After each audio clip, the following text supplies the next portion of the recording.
कितना पैसा कमाना चाहिए, कितनी इच्छाएं रखनी चाहिए, इसके लिए कथा सुनाता हूं भागवत जी की, ध्यान से सुनिएगा। भागवत जी में एक कथा है। एक पंडित जी थे, उनका नाम था आत्मदेव।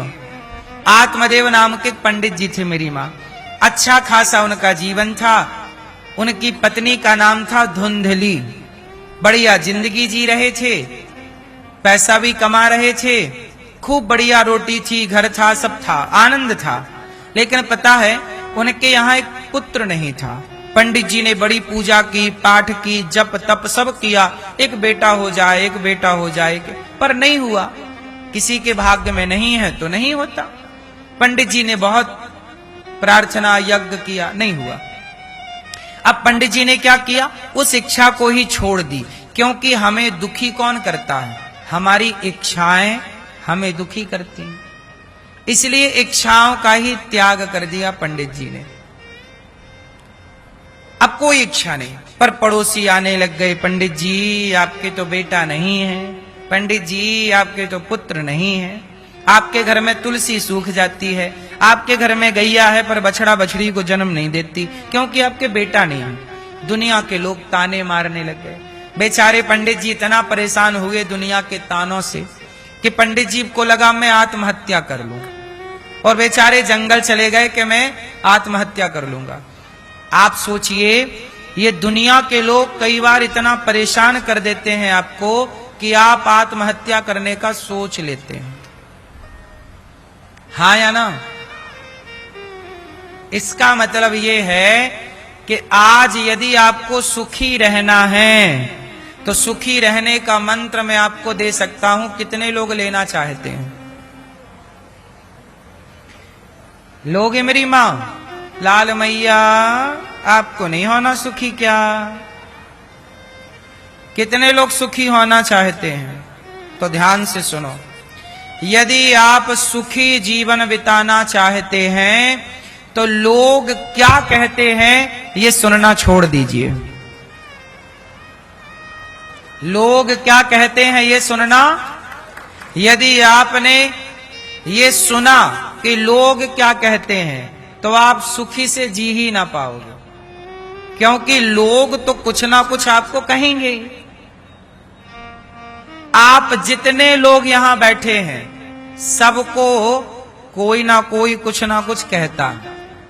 बोलो हां या ना?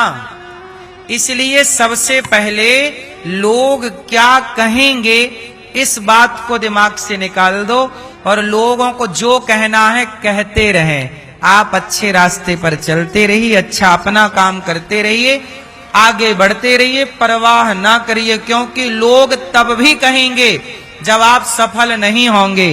लोग कहेंगे अरे तू तो सफल नहीं हो पाया, और यदि आप सफल हो गए तो भी लोग कहेंगे अच्छा बेईमानी की होगी।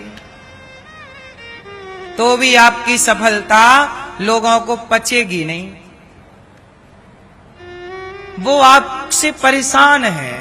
इसलिए सबसे पहले आप तो ये अपने मस्तिष्क से और अपने आसपास से अपने आप को ऐसे लोगों से दूर कर लो जो कुछ ना कुछ कहते हैं। इसलिए थोड़ा थोड़ा टाइम एकांत में रहा करो, लोगों से दूर रहा करो, भगवान का चिंतन किया करो। एक कमरे में अपने को थोड़ी देर के लिए बंद कर लो और भगवान कृष्ण का नाम जपो, भगवान श्रीमन्नारायण का नाम जपो, संतों की बातें सुनो और ईश्वर का ध्यान करो। भगवान का मन, भगवान में श्रीमन्नारायण श्रीमन्नारायण। परवाह ना करिए लोगों की, वरना लोग तो आप बस चले लोगों का तो आपको जीने ही ना दें। हाँ या ना? लोगों ने सीता मैया को नहीं जीने दिया, मार डाला। बोलो हाँ। लोगों ने सीता मैया को मार डाला कि नहीं? अर्थात वो पृथ्वी पर समा गई। किसके कारण? बोलो, लोगों के कारण। लोग तब भी कहते थे, आज भी कहते हैं। तब सीता मैया को दोषी कहते थे, अब राम को दोष देते हैं। लोग अपने को दोष नहीं देते। आज भी लोग राम को ही दोषी मानते हैं कि सीता मैया को वनवास भेज दिया। आज भी लोग समाज को, लोगों को दोषी नहीं मानते कि लोग दोषी थे, ना कि सीता, ना कि राम। हाँ या ना? तो लोगों ने तो सीता मैया के प्राण ले लिए, तो आपके और हमारे प्राण छोड़ेंगे? इसलिए कहता हूं, बिंदास भगवान का चिंतन करो, एकांत में रहो, अधिक से अधिक भगवान का नाम जपो, भगवान का चिंतन करो। आनंद चाहते हो तो, और यही आपाधापी परेशानी में जीना है, तो फिर जैसे आप जी रहे हैं बेहतर होगा आपके हिसाब से।